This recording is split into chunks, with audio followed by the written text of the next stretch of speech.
Alrighty, yo, what is up, knights? Rick here, back with some more DFO Rush, guys. But anyway, guys, we're gonna be playing my rogue today, and as you guys can see, we're pretty high level already. And this is one of those characters. This is the vanilla character, right? I took my knight through all of the scenarios just to test them out, and then the second run through, I actually went through on my rogue because I knew she was like really strong. And this is about exactly how much EXP you get, about 55-56%. For when you just do scenario and don't turn on booster. So this is how much, basically 44% I'm gonna have to grind for the level.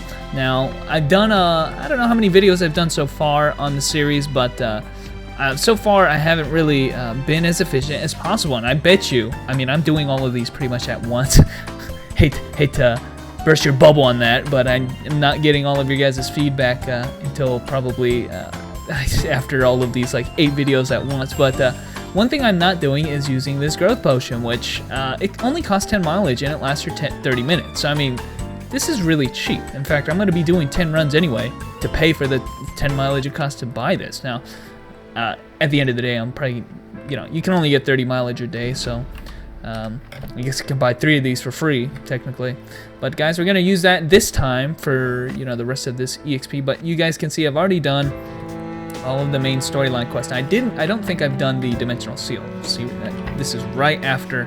I mean, I basically stopped playing this character when I got through the entire scenario. Now we're actually going to be doing circulation dungeons on this class, and yeah, I'm pretty confident. If I want to level, I want to try to do this high difficulty with the least amount of time. She's not. I don't know if I'm good enough or my weapon's good enough. I should say. For Slayer difficulty, but I have no mind doing Master, I guess. I forgot to show off the gear, so I'll show it off here. We have a full hit end, force hit end for Rogue, and then we got a hit end piece, or upgrade piece here. My only epic accessory that I've ever gotten is this Pyromancer Torture Bracelet. Actually, I take that back. My Knight has gotten one recently, but one of 2 epics I've ever gotten, and I got it on my Rogue, just because I had 500 invites from, when did I have the 500? I got 500 invites from, did my skill get canceled? Look, it did. Damn. I was like, let me try to cast it again. It did work. Okay. Yeah, I had 500 demon invites, and I got that epic, and it's Pyromancer's is not bad, especially since I'm using a fire armament anyway, which just has fire damage on it as it is. So, I think, you know, at the max level, I could possibly, I mean, definitely here I can use my second awakening, or first awakening here. Really, I do love this first awakening. In fact, I've mentioned it before, you know, in my FAQ again. One thing that I love about Rogue is that she, out of all the classes I have, I think she best demonstrates somebody whose kit is enhanced every single level you get. So she obviously focuses around the hit end system, right? So, you know, everything about her focuses on this hit end. All of her skills basically have hit end now after the rework. All of her buffs basically give her extra, either if they don't give you extra hits, they just flat out give you extra damage, or like for instance this buff right here gives you an extra contact point. So obviously that means more damage as well. Her first awakening gives her a bunch of extra hits on all of her skills, and then the last hit can be used as a big AoE. But then her second awakening is a big AoE that also has a hit end on it. And then, you know, all the passives as well. She has damage passives and crit passives. I mean, all of her kit is revolved around this hit end system, and I forgot to use the pot that I just bought. So what am I doing? And I just want to say that out of all the classes in the game, I mean, I'm not saying that the other classes don't have good second awakenings. I just feel like every level in this class is important. Like, you definitely feel yourself getting stronger. Where there's a lot of other classes I've played where you don't feel like you're progressing anything, but like I'm getting like 4 random skills or something that doesn't kind of correspond with the rest of my kit. Whereas this one, just like, yeah, second awakening is synergized with everything else. I mean, I think a good example might be my Azura. I feel like, I mean, okay, maybe not. Azura was strong as it was, but you know, as far as synergy goes, right? His second awakening, everything out of the power of the second awakening resides in his awakening passive. Everything else kind of feels like filler stuff. Like, is it even necessary for me to level it? Not really, you know? Do I need to level the Thunder skill? Do I need to level the Indranet? Not really, you know? Because the passive is everything about that. Whereas this is like, not only is the passive good, like for first and second awakening, but it synergizes with the hit and contact point system. Stuff like that, I really enjoy. I think another class who did that pretty well is the EXO. He had a thing that synergized with his. It basically buffed up his flame chakra or luminous chakra, or whichever one you went. So it's like kind of synergizes. Anything that kind of synergizes with what he already has is a good second awakening for me. It's a good buff for me. So I'm kind of looking forward to tonight. I know there's some controversy about this, but some people don't like the. In fact, I didn't realize we're in the special dungeon right now. Some people don't actually like the buffs that are going to be coming tonight because they're not. They can be ambiguous of whether or not they're buffs or not. But I can say with pretty good certainty that at the very least, shit. Did I even grab that guy? I can say with certainty that at least you're going to be getting something that synergizes with the fact that it's a chain rush system, right? With the Elven Knight. So I'm really looking forward to that, even if it's can be considered a nerf in some case, in some circles, I guess. You can see we're just ending the shit out of this guy. Like we're using all of our contact points like too quickly.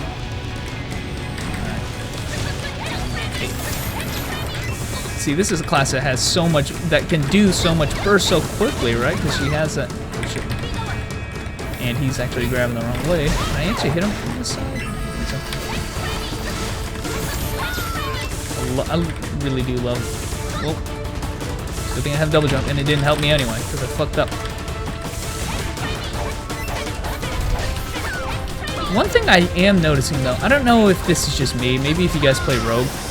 I think Rogue has something wrong with her skill canceling. So basically, if you want to get hit contact points quickly, what you got to do is cancel a basic attack first. Just one of these. Basic attack into a skill. Bam. You know, or bam. Or bam. You get the idea, right? So, but sometimes when I do it, I swear that the skill goes on cooldown and it doesn't come off. So it's like I got interrupted or something. So. And I just unlocked King's Library King, even though that dungeon doesn't have a difficulty. Technically, it doesn't have a difficulty, but I unlocked it anyway. A bit of a glitch in the system there. There's a couple glitches. You guys want to hear a tidbit from me that I hope it's not gonna get patched, I don't think. But here's a little bug that you know, if Nipple's watching this video for some reason, then they can totally fix it. But if you guys are in Abnova, you know, the first region of the game, if you go into that dungeon region, for some reason none of the dungeons there have a difficulty. However, the scenario mode dungeons allow you to select the difficulty, and when you do that, you crash your client, or you don't crash the client, you just disconnect. So it's kind of like a glitch in the system. Like I said, you're able to go into or attempt to go into a dungeon that doesn't exist, right? You're trying to go into like expert difficulty on the Abnova dungeons that don't have any difficulty. So just throwing that out. That's some weird stuff there. And honestly, this might be more interesting. You know what? After I do the next, this will be the last run we'll do here on my rogue, since she's just kind of. This is why I wanted to do the rogue, level the rogue first.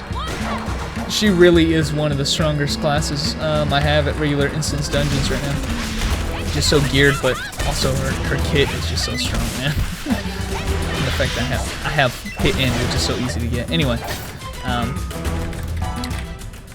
what was I saying again? I was mentioning something. Oh yeah, I'll probably, what I'll do for the next couple videos is I'll unlock the scenarios. Like, I'll do all the scenarios normally, and then we'll unlock the special dungeon, the circulation dungeon, so we don't have to worry about doing those. Shit, did we change into a clown? We did. Okay. So when you change into a clown, guys, you have to break these clowns here to change back. So easy as that. I have no idea what these do. What do these do? Got some. Oh, it's just like buffs. Got some like urine coming out of there. But anyway, guys, thanks for watching. There was a little bit of rogue action right there. I wasn't really, gosh, I didn't even realize what I was doing in this video. Like, it's just kind of, that's kind of how this class is now, right? I was just kind of raving about how good the hit-end system is and how well it complements it. And I just kind of wish that all classes were this well conceived. Because I'll have you know that the Rogue never used to be like this, and then after they reworked the class, they made it into what it is now. And I feel like more classes need that kind of love and attention. Like another good example of them reworking class, Male Grappler, who is now awesome, by the way. But anyway, guys, thanks for watching. There was a little bit of Rogue action, and I will catch you nights later.